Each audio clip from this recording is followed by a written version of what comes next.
எல்லாரும் லூக்கா எழுதின சுவிசேஷ புத்தகத்தை எடுத்துக்கொள்ளுங்கள். லூக்கா சுவிசேஷம் அதனுடைய 5வது அதிகாரம் 33, 34, 35 வசனத்தை நாம் சேர்ந்து வாசிப்போம். புதிய ஏற்பாட்டிலே பக்கம் 85 வாசிப்போம். பின்பு அவர்கள் நோக்கி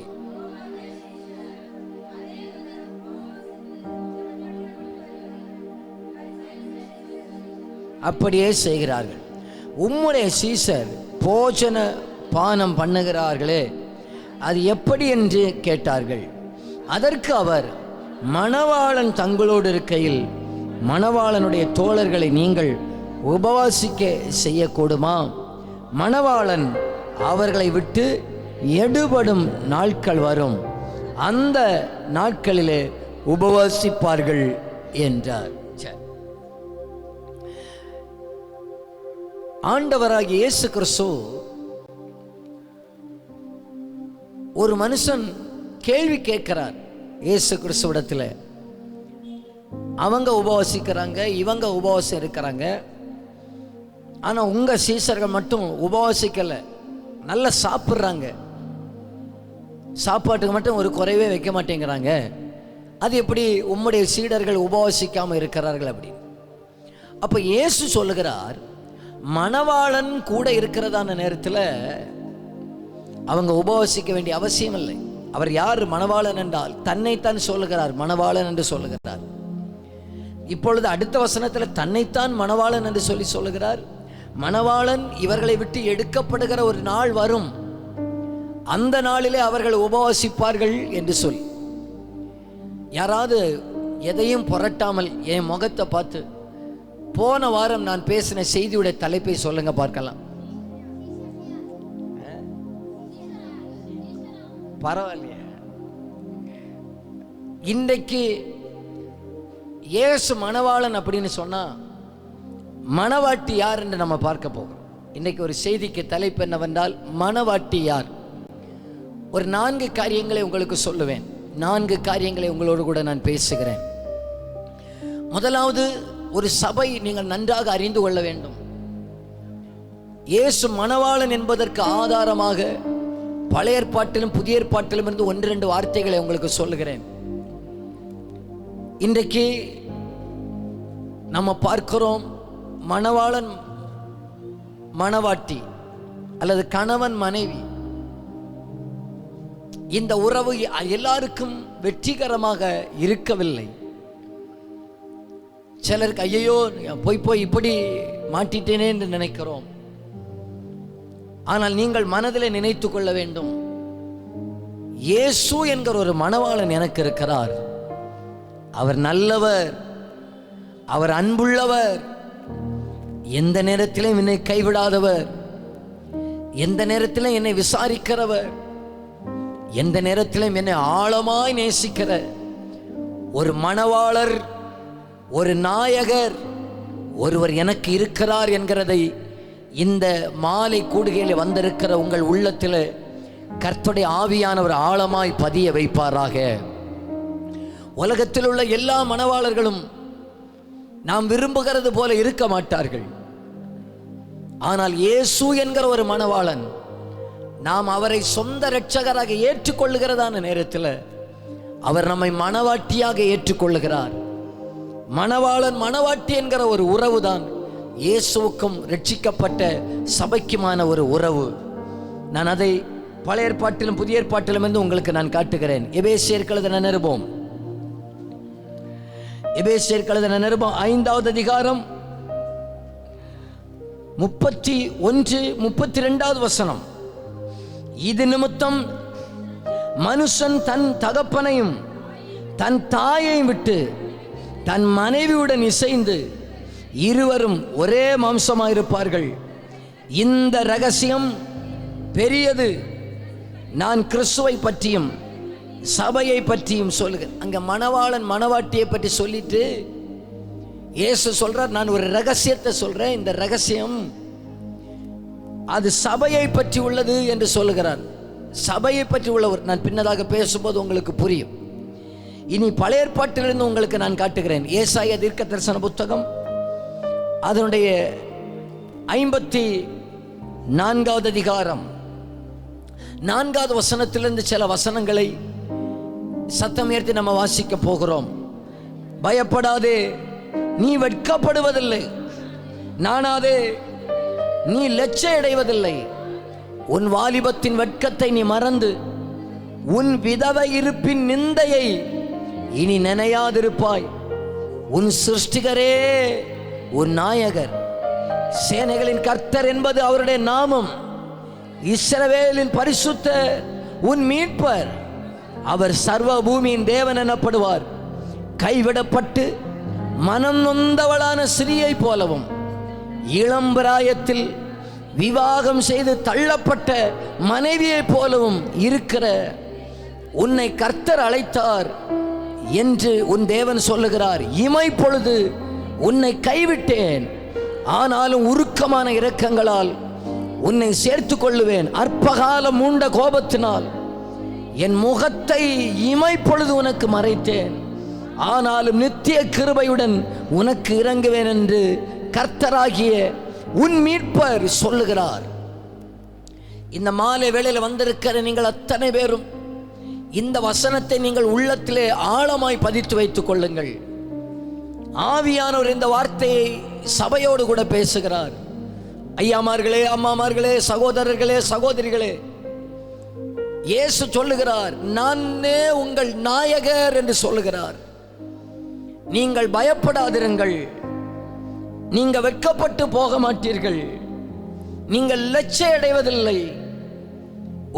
உன் விதவை இருப்பின் நிந்தையை இனி நினைக்க மாட்டீர்கள். சேனைகளின் கர்த்தர் சொல்லுகிறார், நானே உங்களுக்கு நாயகராக இருப்பேன், நானே உங்களை விசாரிக்கிறவராக இருப்பேன், நானே உங்களுக்கு ஆறுதலாக இருப்பேன், நானே உங்களுக்கு நல்ல மணவாளனாக இருப்பேன். கைவிடப்பட்டு மனம் நொந்தவளான சிறியை போலவும் இளம் பிராயத்திலே விவாகம் செய்து தள்ளப்பட்ட மனைவியை போலவும் இருக்கிற உங்களை பார்த்து சொல்றார். உங்களை கர்த்தர் அழைத்து சொல்கிறார், நானே உங்கள் நாயகர் என்று சொல்லி. இந்த மாலை வேளையிலே சிலருடைய உள்ளத்தின் காயங்களை மணவாளன் கட்டுகிறார். எத்தனை பேர் சொல்லுகிறீங்க, எனக்கு ஒரு நல்ல மணவாளன் இருக்கிறார், என்னை தேற்றுகிற ஒரு நல்ல ஒரு மணவாளன் இருக்கிறார். அவர் இடதுகை என் தலைக்கு வலக்கரத்தாலே தேற்றுகிறார். அவர் நேசத்தால் சோகமானே, என் மேல் பரந்த கோடி நேசமே.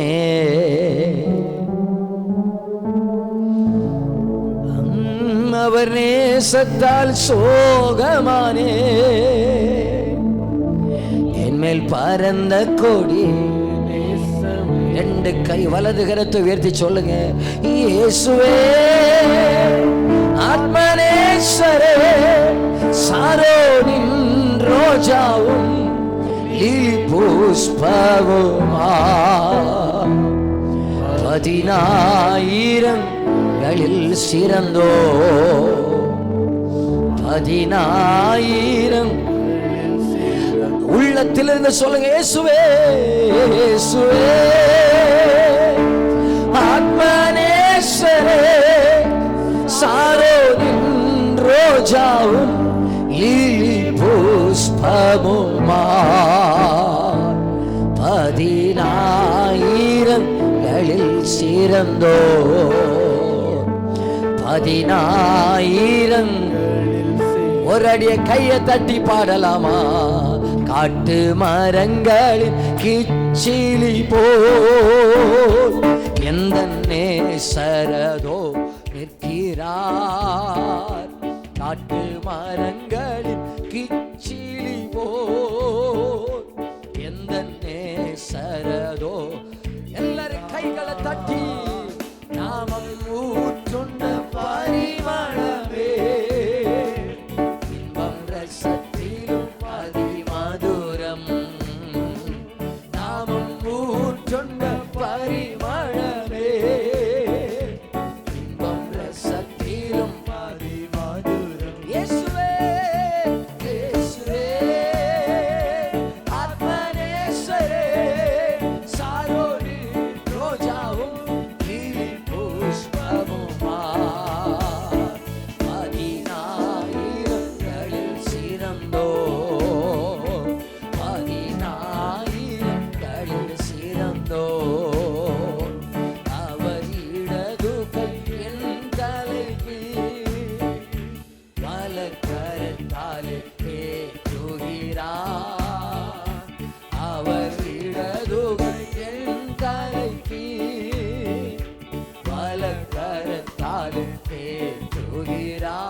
ரோஜாவும்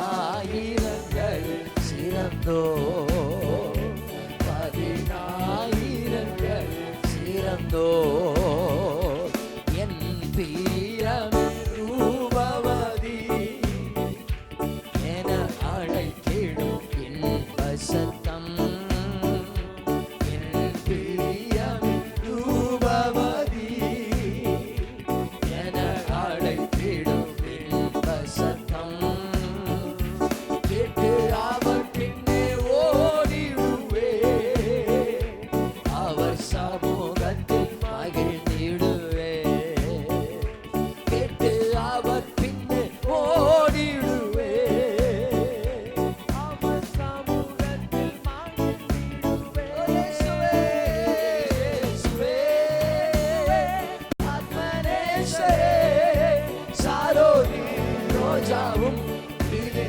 புஷ்பமுமா, பதினாயிரங்கள் சிறந்தோ, பதினாயிரங்கள்.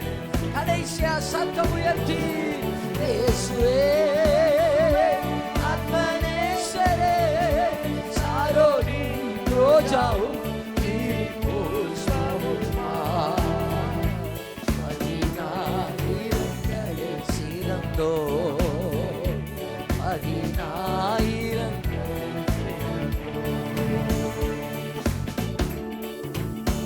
எத்தனை பேர் சொல்லுகிறீங்க, என் இயேசு என்கிற ஒரு மணவாளன் ஒருவர் எனக்கு இருக்கிறார், என்னை பற்றி நன்றாய் அறிந்தவர், எனக்காக உயிரையே கொடுத்தவர், எனக்காக பெஸ்டாக அவரிடத்தில் என்ன இருந்ததோ அதை அத்தனையும் எனக்காக தந்த அவர். இந்த உலகத்தில் அவரை போல யாரும் என்ன நேசிக்கவே முடியாது. ஒரு நல்ல மணவாளனாக இயேசு எனக்கு இருக்கிறார். இப்ப எனக்கு என் மணவாளன் இயேசுன்னு சொல்லுகிறவங்க அந்த வலது கையை உயர்த்தி காட்டுங்க பார்க்கலாம்.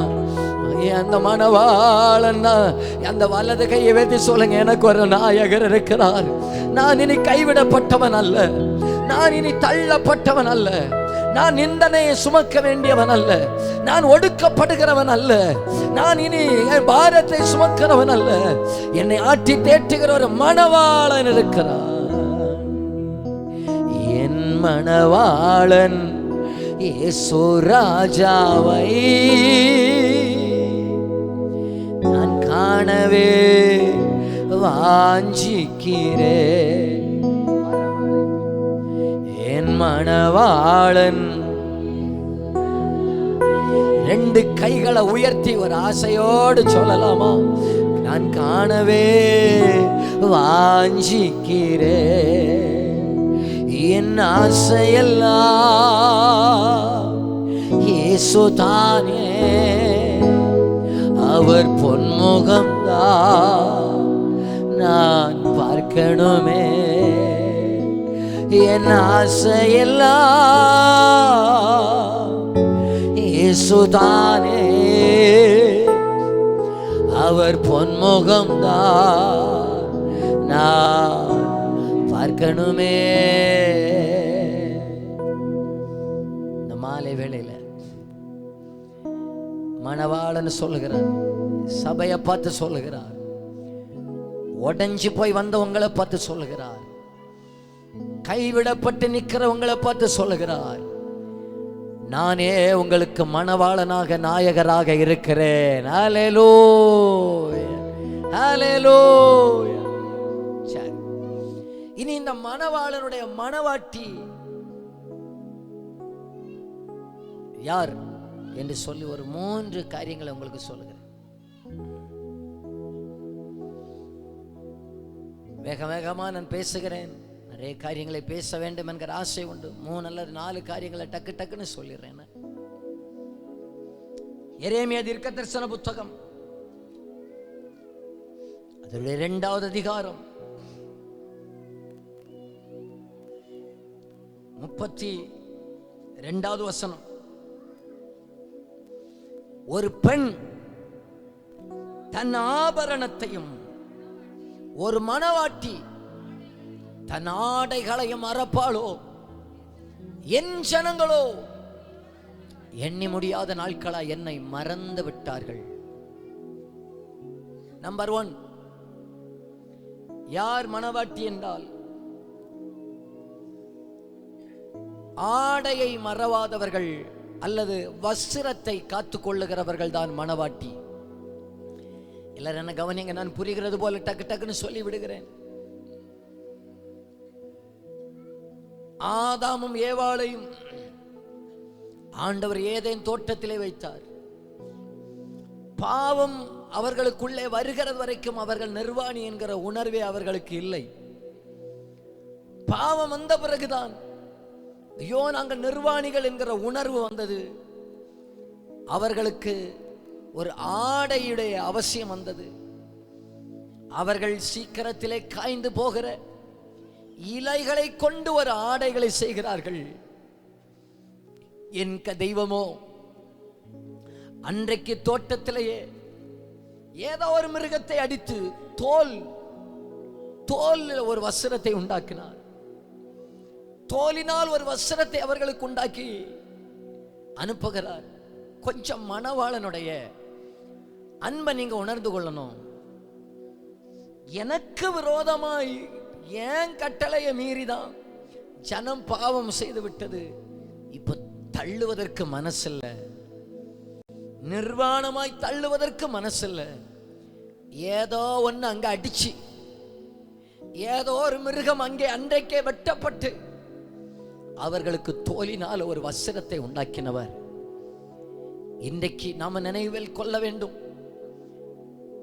ஒரு மனுஷன் திரும்ப திரும்ப பாவத்திலே இருந்து கொண்டிருக்கிறான் என்றால் அந்த மனுஷன் தேவனுடைய பார்வையிலே நிர்வாணியாக இருக்கிறார்.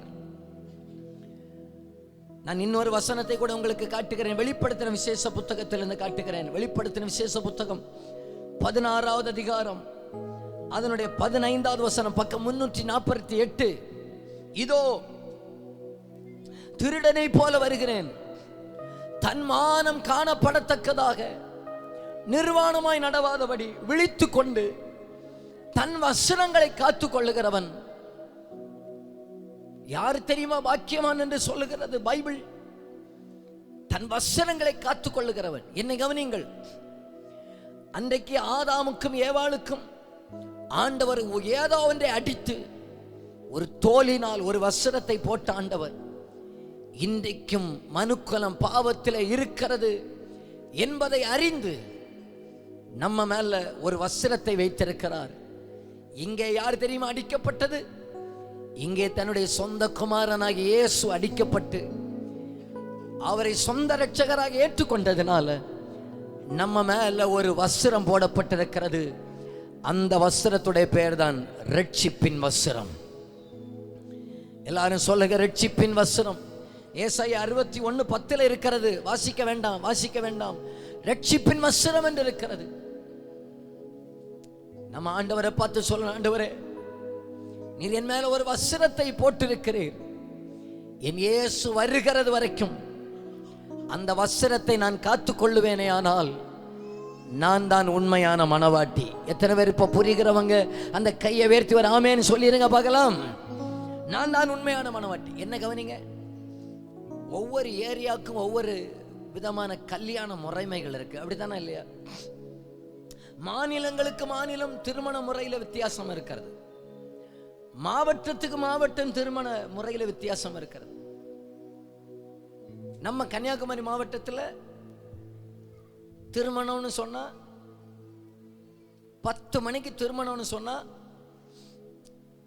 12:45 கரெக்டா ஒரு சிகப்பு கலர் கவரோட வருவாங்க சாப்பிடுறதுக்கு. ஆமா தானா? அதுலயும் வந்து மாப்பிள்ளையும் பொண்ணையும் பார்க்கறாங்களோ இல்லையோ, பந்திக்கு பின்னால் உள்ள சேர்ல போய் நம்ம நின்னுக்கிடுவோம். நான் கேரளாவில் கொஞ்சம் உள்ள அந்த திருவல்லா கோட்டை அந்த பக்கத்தில் உள்ள திருமணத்துக்கு போயிருக்கிறேன். 10 மணிக்கு திருமணம்னு சொன்னா 9:30 வந்துருவாங்க. அங்க மண்டபம் எல்லாம் கூட்டமா இருக்கும். அப்புறம் இவங்க எல்லாம் துரத்தி விட்டாதான் சாப்பிட்றதுக்கே போவாங்க. அதெல்லாம் அவங்க இருக்கிற இடத்துல டேபிளை கொண்டு போடணும். ஒவ்வொரு இடத்துக்கும் வித்தியாசம். பீகார்ல பார்த்திருக்கிறேன், ராஜஸ்தான்ல பார்த்திருக்கிறேன், கல்கட்டால பார்த்திருக்கிறேன். இந்த வட பீகார்ல எல்லாம் சாயங்காலம் தான் திருமணம் நடக்கும். அதிகமா ராத்திரியில பயங்கர மேல தாளத்தோட நடக்கும். ஆனால் யூதர்களுடைய திருமண முறை எப்படி தெரியுமா நடக்கும்? மணவாளன் மாப்பிள்ளை பொண்ணை பார்க்க வருவார். பொண்ணை பார்க்க வர்ற அன்னைக்கு அவருக்கு பொண்ணை பிடிச்சிருந்துச்சுன்னா நிறைய காரியம் உண்டு. ஒரு 10 வெள்ளிக்காசை கையில கொடுத்துட்டு போவார். அன்னைக்கு 10 வெள்ளிக்காசை. இந்த அம்மா அந்த 10 வெள்ளிக்காசை டெய்லி எடுத்து பார்க்கும், எண்ணி பார்க்கும். திருமண நாள் அன்று ஒன்று இவர் தன்னுடைய சிரசிலையோ அல்லது தன்னுடைய வஸ்திரத்திலேயோ இந்த 10 வெள்ளிக்காசையும் தொங்க விட்டுருப்பாள். திருமணத்துக்கு அன்னைக்கு மணவாளன் வந்து பார்ப்பார். நான் கொடுத்த 10 வெள்ளிக்காசையும் இவ பத்திரமா வச்சிருக்காளான்னு பார்ப்பார். இந்த 10 வெள்ளிக்காசே இவங்க பத்திரமா வைக்க தெரியலன்னா எவ்வளவு பெரியதான பொறுப்பை நான் அவர்களிடத்தில் கொடுப்பேன் என்று அவர் நினைத்துக் கொள்வார். ஆகையினால் தான் நம்ம லூக்கா 15 வாசிக்கிறோம். 10 வெள்ளிக்காசை கொண்ட ஒரு ஸ்திரீ ஒன்னு தொலைஞ்சு போன உடனே அவ வீட்டை எல்லாம் கூட்டி பெருக்கி விளக்க கொளுத்தி வெள்ளிக்காசு கிடைச்ச உடனே எல்லாரையும் கூப்பிட்டு விருந்து வைக்கிறா. வெள்ளிக்காசை விட விருந்துக்கு செலவு கூடுதலாக்கும். ஏன் அதை செய்தான்னா, இந்த வெள்ளிக்காசு மற்ற வெள்ளிக்காசுகளை போல அல்ல, இது மணவாளன் தந்த வெள்ளிக்காசு. ஆகையினால இதை நான் பத்திரமா காத்துக்கொள்ளணும் என்கிறது யூத முறைமை. நான் உங்களுக்கு சொல்லுகிறேன், அவர்களுக்கெல்லாம் ஆண்டவர் நம்மை ஒரு நிழலாக வைத்திருக்கிறார். அது என்ன நிழல் என்றால், கர்த்தர் நம்ம மேல ஒரு ரட்சிப்பின் வஸ்திரத்தை போட்டிருக்கிறார். அன்றைக்கு ஆதாம் ஏவாள் அவர்கள் மேல ஆண்டவர் வைத்திருந்த வஸ்திரத்தை மாற்றுவதற்கு அவன் என்ன தந்திரமாய் செயல்பட்டானோ, இன்றைக்கும் தந்திரமாக உலகத்தை காட்டி, மாம்சத்தை காட்டி, ஆசைகளை காட்டி, இச்சைகளை காட்டி நம்மை தூண்டுவானே. ஆனால் நீங்கள் ஒரு தீர்மானம் எடுக்க வேண்டும். நான் என் மணவாளனுக்கு உண்மையான மணவாட்டியாக இருக்க விரும்புகிறேன். அவர் வருகிறது வரைக்கும் எனக்கு தந்த ரட்சிப்பின் வஸ்திரத்தை காத்துக்கொள்ள கிருபை தருவீராக என்று சொல்லுகிறவங்க அந்த வலது கையை உயர்த்துங்க பார்க்கலாம்.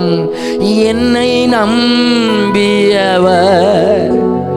தந்த பொறுப்பதனை அவர் வரும் வரை. நீங்க மட்டும் மணவாளனை பார்த்து சொல்லலாமா? என்னை நம்பியவர் தந்த பொறுப்பதனை அவர் வரும் வரை. இரண்டாவதாக யார் மணவாட்டி? மணவாளனின் நினைவாகவே இருக்கிறவர்கள். அதே எரேமியா 2:32 நம்ம வாசிச்சோம் பார்த்தீங்களா? எரேமியா 2, என் ஜனமோ மறந்து விட்டார்கள், என்னை மறந்து விட்டார்கள். என்ன கவனிங்க, இன்னைக்கு பலர் மறந்துடுவாங்க. வீட்டுக்காரர் கூட சில நேரத்தில் சொல்லியிருப்பார், எனக்கு காலையில் ஒரு 10 மணிக்கு ஒன்று ஃபோன் பண்ணோன்னா நம்ம பண்ணியிருக்க மாட்டோம், மறந்துட்டோம். நம்முடைய ஆண்டவர், நாம் அவரை ஒரு நாள் மறக்கவே கூடாதுன்னு அவர் விரும்புகிறார். எத்தனை பேர் சொல்லுகிறீங்க, என் மணவாளனை மட்டும் நான் மறக்கவே கூடாது, என் மணவாளனாகி இயேசுவை மட்டும் மறக்கவே கூடாது. ஏனென்றால் அவர் என் மேல வைத்த பாசம் அவ்வளவு பெரியது, என் மேல வச்ச அன்பு அவ்வளவு பெரியது. என் மணவாளனை நான் மறக்கவே கூடாது. இரண்டாவது யார் தெரியுமா? மணவாட்டிகள். மணவாளனை எந்த காலத்திலே மறக்கவே மாட்டார்கள். அவர்கள் தான் உண்மையான மணவாட்டிகள். நான் இயேசுவையும் நம்மையும் குறித்து சொல்லுகிறேன். எப்ப பார்த்தாலும் சொல்லணும், இந்த உலகத்தில் எல்லாவற்றையும் விட, எல்லாரையும் விட நான் இயேசுவை நேசிக்கிறேன், நான் இயேசுவை நேசிக்கிறேன். எத்தனை பேர் சொல்ல முடியும்? மறப்பேனோ உமது அன்பை, மறப்பேனோ உமது அன்பை, மண்டியிடுவே உம் பாதத்திலே, மண்டியிடுவே உம் பாதத்திலே. எத்தனை பேர் சொல்லுகிறீங்க? என்ன வந்தாலும் என் மணவாளனை மட்டும் மறக்கவே கூடாது. என்னை இவ்வளவாய் நேசிக்கிற ஒருத்தரை நான் இதுவரைக்கும் இந்த உலகத்தில் பார்த்ததே இல்லை. இவ்வளவாய் என்னை நேசிக்கிற ஒருவருடைய அன்பை நான் இந்த உலகத்தில் உணர்ந்ததே இல்லை. இந்த இயேசுடைய அன்பை நான் மறக்கவே கூடாது. எப்ப பார்த்தாலும் சொல்லுங்க, நான் உம்மை மட்டும் மறந்துட கூடாதுப்பா, நான் உம்மை மட்டும் மறந்துடக்கூடாது ஆண்டவரே. என்னை இவ்வளவாய் நேசிக்கிற உம்மை மட்டும் மறந்துடக்கூடாது. மறவாதவர்கள், மணவாளனை மறவாதவர்கள் தான் உண்மையான மணவாட்டிகள். 3 ஏசாயா 61வது அதிகாரம் 10வது வசனம். ஏசாயா 61:10. கர்த்தருக்குள் பூரிப்பாய் மகிழ்கிறேன், என் தேவனுக்குள் என் ஆத்துமா களி கூர்ந்திருக்கிறது. மணவாளன் ஆபரணங்களினால் தன்னை அலங்கரித்துக் கொள்ளுகிறதற்கும் மணவாட்டி நகைகளினால் தன்னை சிங்காரித்துக் கொள்ளுவதற்கு ஒப்பாக ரட்சிப்பின் வஸ்திரத்தை எனக்கு உடுத்தி, நான் இப்படி சொல்லுகிறேன், அலங்காரம் பண்ணி கொள்ளுகிறவர்கள் மணவாட்டிகள். எல்லாரும் சொல்லுங்க பார்க்கலாம். இந்த 3 பாயிண்ட்ல இது கொஞ்சம் இஷ்டப்பட்டு இல்லையா? அலங்காரம் பண்ணி, ஒரு வாட்டி கூட சொல்லுங்க பார்க்கலாம். யாரும் மணவாட்டிகள் யாரு? அது கண்டிப்பா நமக்கு வேணும். நமக்கு ஒரு திருமண நாள் அன்னைக்கு அது எவ்வளோ ஆயிரங்களை செலவு பண்ணுகிறோம் இல்லையா? அலங்காரத்துக்காக. நல்லா குளிச்சுட்டோம்னு வச்சுக்கிடுங்களேன், அடுத்த நாள் எல்லாம் போச்சு. அலங்காரம், பைபிள்ல 2 அலங்காரம் இருக்கு பாருங்க. ஆண்டவர் எந்த அலங்காரத்தை விரும்புகிறார்? ஒன்று அழிந்து போகிற அலங்காரம், இன்னொன்று அழியாத அலங்காரம். நம்முடைய மணவாளன் விரும்புகிற என்ன தெரியுமா? அழியாத அலங்காரம். நமக்கு என்ன தெரியுமா விரும்பம்? அழிந்து போகிற அலங்காரம். இதான் இப்ப நமக்கு பயங்கரமா பிடிக்கும். ஐயோ, யாராவது சொல்ல மாட்டாங்களா என் சாரி நல்லா இருந்துச்சு? யாராவது சொல்ல மாட்டாங்களா அந்த சுடிதார் வேற லெவல்? யாராவது சொல்ல மாட்டாங்களா அந்த சட்டை எங்கிருந்து வாங்குனீங்க? யாராவது சொல்ல மாட்டாங்களா அந்த ஸ்ப்ரே என்ன கம்பெனின்னு மட்டும் ஒன்று சொல்லிட்டு போயிடுறேன்னா? இது அழிந்து போகிற அலங்காரத்துக்கு மேல நமக்கு ரொம்ப பிரியம், ரொம்ப பிரியம். ஆனால் உண்மையாக நம்ம கேட்க வேண்டியது உண்மையான மணவாட்டியுடைய அடையாளம். பேதுருவுடைய நிருபத்தை வாருங்க. 1 பேதுரு 3வது அதிகாரம் 3, 4, 5 வசனத்தை வாசிப்போம். சத்தமா, மெதுவா, நிதானமா நிறுத்தி அத்தனை பேரும் வாசிக்கணும். அங்க பைபிள் எடுத்தவங்க வாசிங்க, இல்லைன்னா அங்கே டிஸ்பிளேல இருக்கு, வாசிங்க பார்க்கலாம். மயிரை பின்னி பொன் ஆபரணங்களை அணிந்து உயர்ந்த வஸ்திரங்களை உடுத்தி கொள்ளுதலாகிய புறம்பான அலங்கரிப்பு உங்களுக்கு அலங்காரமாய் இராமல் அழியாத அலங்கரிப்பாய் இருக்கிற சாந்தமும் அமைதலும் உள்ள ஆவியாகிய இருதயத்தில் மறைந்திருக்கிற குணமே உங்களுக்கு அலங்காரமா இருக்க கடவுது. அதுவே தேவனுடைய பார்வையில் விலையேறப்பட்டது. இப்படி பூர்வத்தில் தேவனிடத்தில் நம்பிக்கையா இருந்த பரிசுத்த ஸ்திரீகளும் தங்களுடைய புருஷர்களுக்கு கீழ்ப்படிந்து தங்களை. அப்ப அழியாத அலங்காரம் என்ன தெரியுமா? அழிந்து போகிற அலங்காரம். நான் அதை குறித்து பேசல, விட்டுடுறேன்.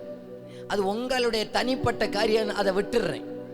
அழியாத அலங்காரம்னு ஒன்று இருக்கு பார்த்தீங்களா? அது என்ன தெரியுமா? எல்லாரும் அந்த வலது கையை எப்படி உயர்த்துங்க பார்க்கலாம். ஒன்று சொல்லுங்க, சாந்தம்.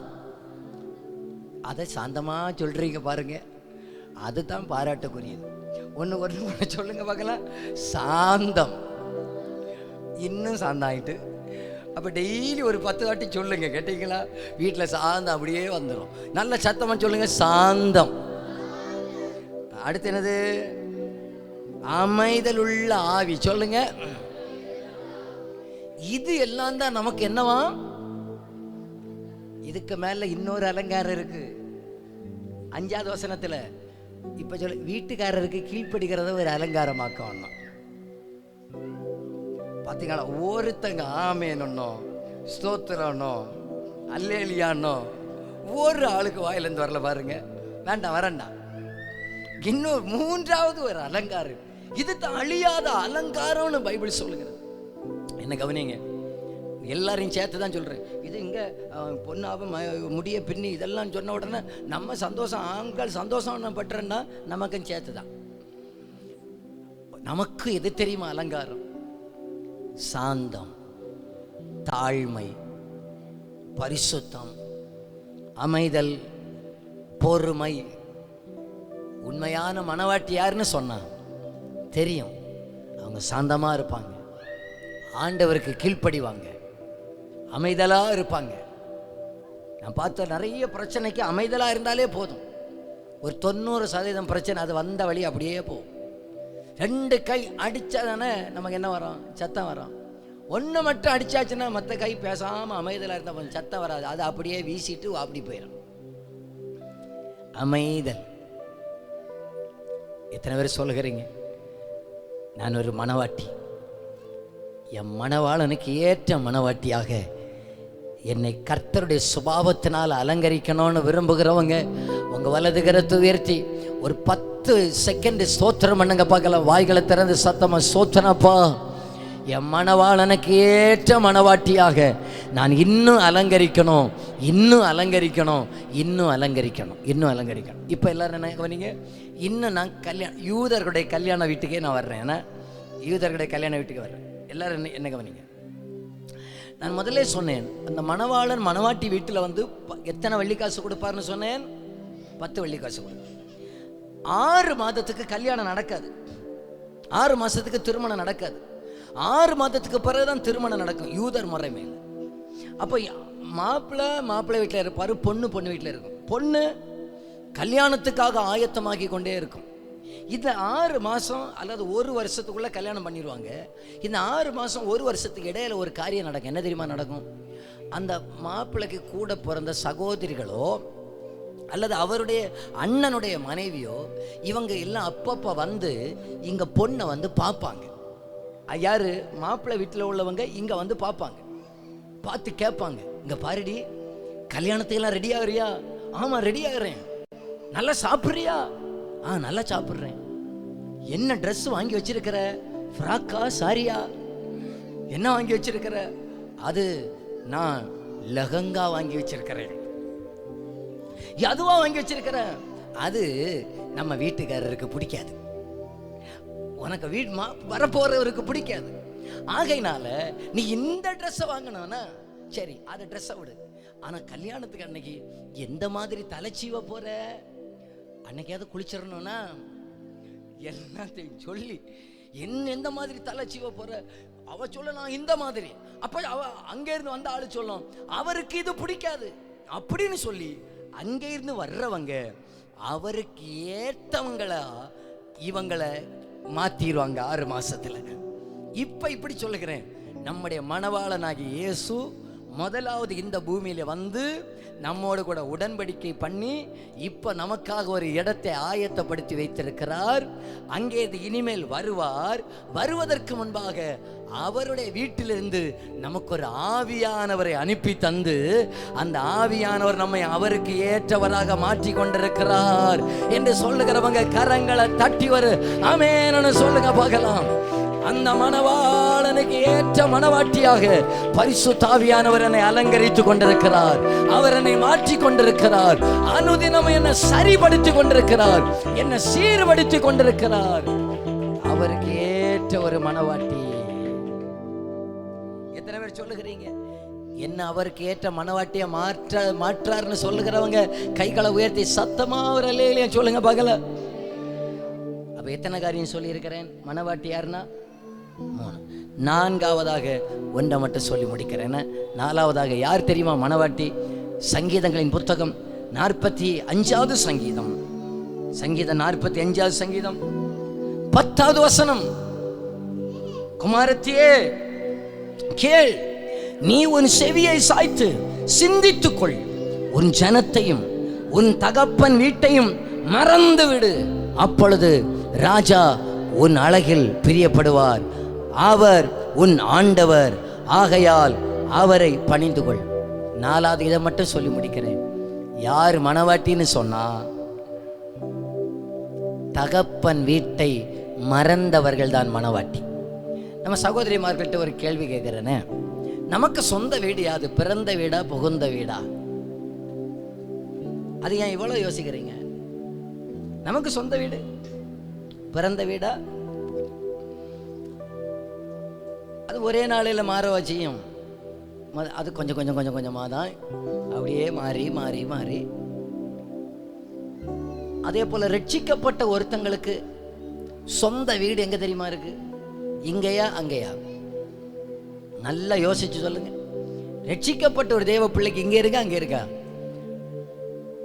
அப்ப உண்மையான ஒரு மனவாட்டி இங்க மறப்பாங்க, அங்க எதிர்பார்ப்பாங்க.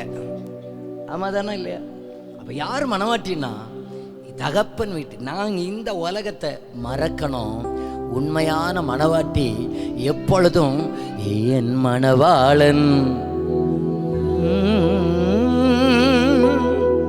நான் காணவே வாஞ்சிக்கிறே, என் ஆசையெல்லாம் இயேசுதானே, அவர் பொன்முகம்தான் நான் பார்க்கணுமே. சொல்லுங்க, என் ஆசையெல்லாம்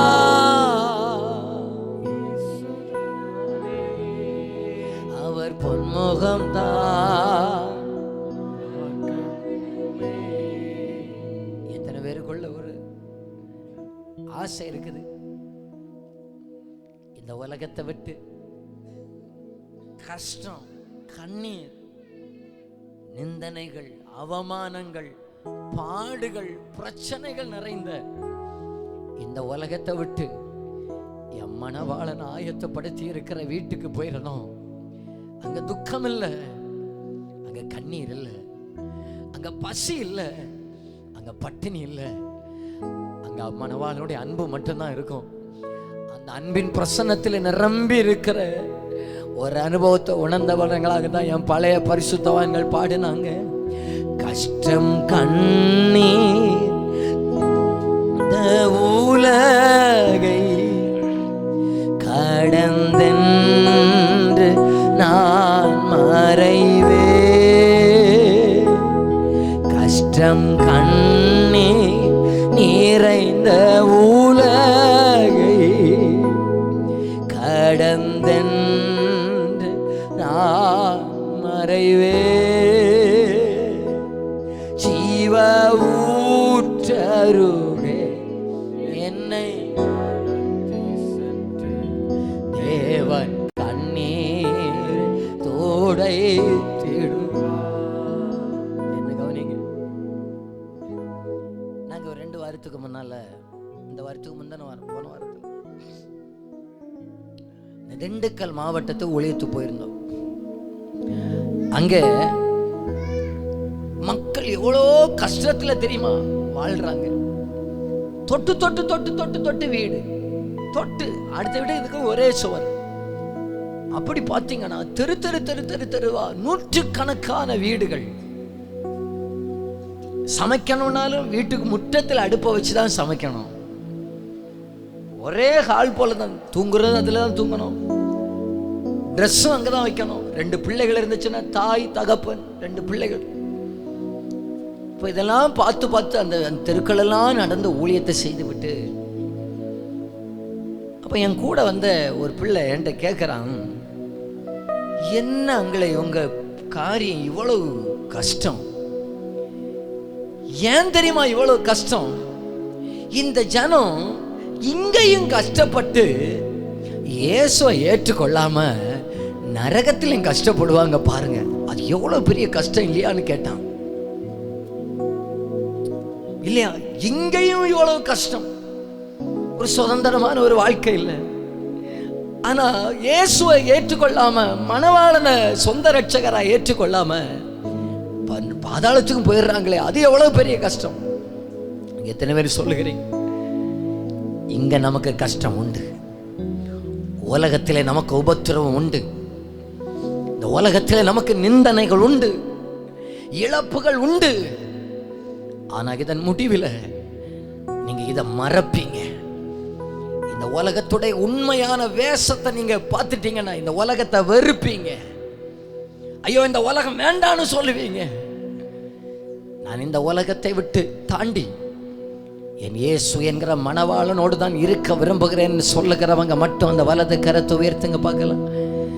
இந்த உலகத்தில் நான் பட வேண்டிய கஷ்டத்தை எல்லாம் பட்டுட்டேன், இனி இங்கேயும் கஷ்டப்பட்டுட்டு இயேசு அறியாம நான் பாதாளத்திலும் போயிடக்கூடாது. அவங்க நல்ல கையை உயர்த்தினவங்க நல்ல கையை உயர்த்துங்க.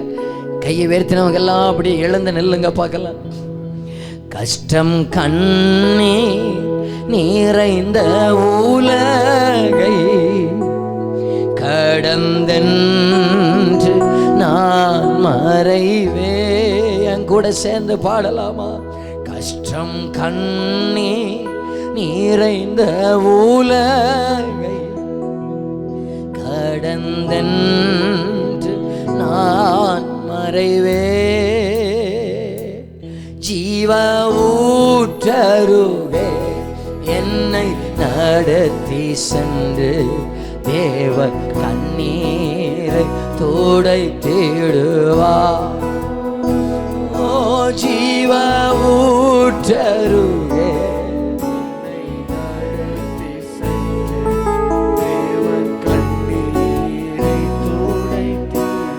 ரெண்டு கைகளை உயர்த்தி கொஞ்ச காலம் இயேசுக்காக கஷ்டப்பாடு சகிப்பதினா இன்னல் துன்பம் இன்பமாய் மாறும். இயேசுவை நான் காணும் போது அவர் பாதம் வீழ்ந்து பணிந்து ஆனந்த கண்ணீர் வடிவே. ஓட்டம் ஜெயத்துடன் முடியும் அந்த நாடு சுதந்தரிக்கே. எந்த ஓட்டம் எந்த ஓட்டம் ஜெயத்துடன் முடியும். உள்ளத்தில் இருந்த அந்த வார்த்தைகளை சுதந்தரிக்கே. அவர் பாதம் வீழ்ந்து பணிந்து ஆனந்த. எல்லாரும் இந்த வார்த்தைகளை நீங்க உள்ளத்திலிருந்து பாடுங்க.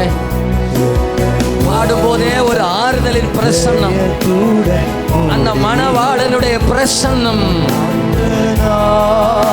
அந்த மணவாளனுடைய பிரசன்னம். அவர் பாதம் அவர் பாதம் வீழ்ந்து பணிந்து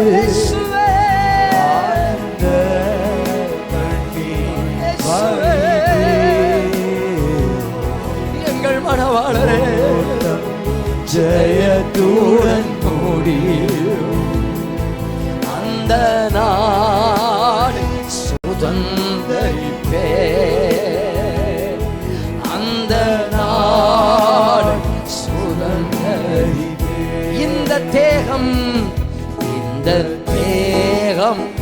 அழியும் கூடாரம் இதை நம்பி யார் பிழைப்பார். இந்த தேகம் அழியும் கூடாரம் இதை நம்பி யார் பிழைப்பார். என் பிதா வீட்டில் வாசஸ்தலங்களுண்டு, இயேசுவோடு நான் கூடியிருப்பேன். என் பிதா வீட்டில் வாசஸ்தலங்களுண்டு, இயேசுவோடு நான் கூடியிருப்பேன். ரெண்டு கைகளை உயர்த்தி அவர் பாதம் வீழ்ந்து பணிந்து ஆனந்த